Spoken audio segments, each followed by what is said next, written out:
Honorable Speaker, grievance blomi this morning, emi long walkabout, long Bougainville peace agreement, the referendum result, and the responsibility of this House. Mr. Speaker, as this Honorable House approaches the eventual consideration of the Bougainville Peace Agreement referendum result, I respectfully submit that we must look beyond the legal text, the political positions, and the constitutional provisions alone. We must remember who we are, Mr. Speaker. This Parliament is not merely a chamber created by law. It is the modern expression of an ancient tradition of governance practiced across our islands, coastlines, mountains, and valleys for thousands of years. Long before constitutions were written, long before governments were formed, and long before colonial boundaries were drawn, our ancestors governed themselves through dialogue, consensus, respect, reciprocity, reconciliation, and collective responsibility. Mr. Speaker, these are not foreign values. These are Melanesian values. These are the values that sustained our civilization across the Blue Pacific for generations. Mr. Speaker, the Bougainville Peace Agreement itself was born from those same Melanesian principles. It was founded upon victory over one another. It was founded upon reconciliation. It was founded upon forgiveness. It was founded upon the recognition that lasting peace can only be achieved when dignity is afforded to all parties. Mr. Speaker, the peace agreement therefore represents more than a political settlement.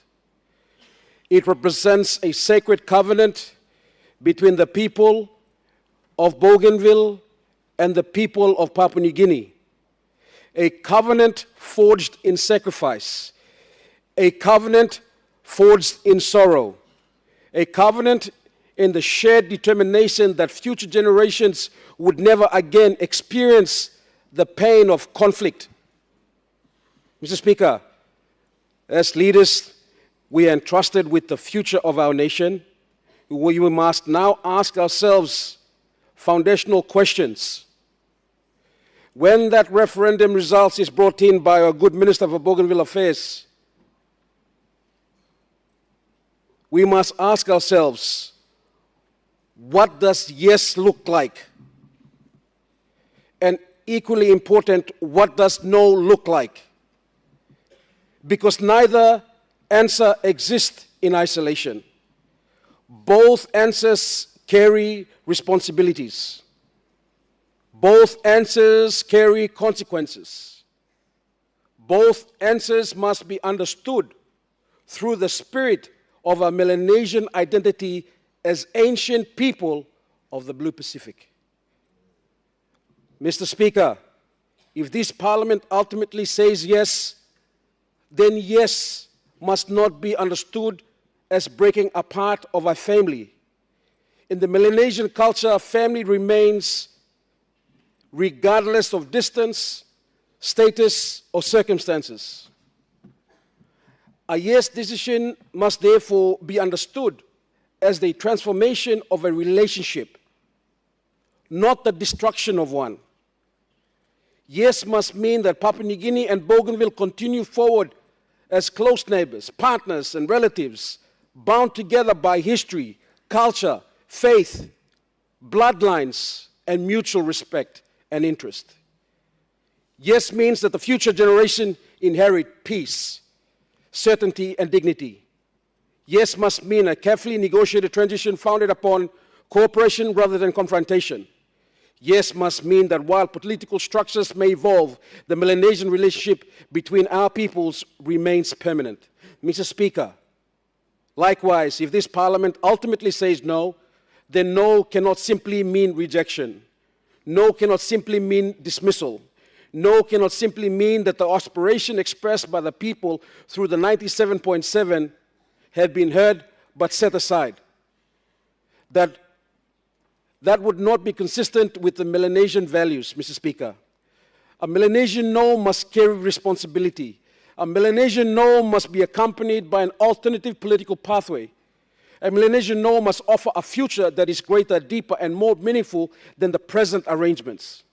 A Melanesian no must strengthen autonomy, dignity, self-governance, and partnership. A Melanesian no must answer honestly and respectfully the question that the future generation will ask one day. If not this path, then what pathway are we offering together as a family? Mr. Speaker, that is why the real issue before this Parliament is not whether one side wins or another side loses. The real issue whether we have the wisdom to preserve peace regardless of the decision we will make. The real issue is whether we honor the spirit of the Bougainville Peace Agreement.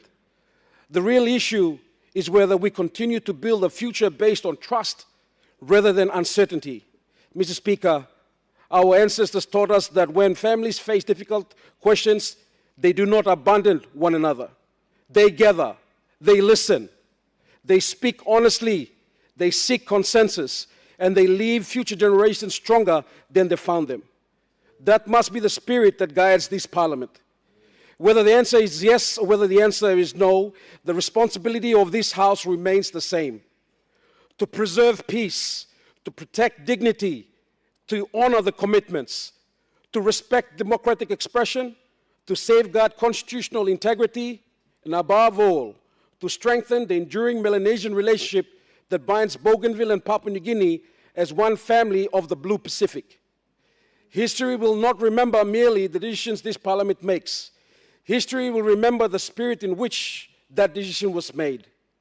May that spirit be guided by wisdom, may it be guided by reconciliation, may it be guided by courage, and may it be guided by the ancient values of our Melanesian civilization that have sustained our people for generations and will continue to guide us for generations yet to come. Thank you, Mr. Speaker.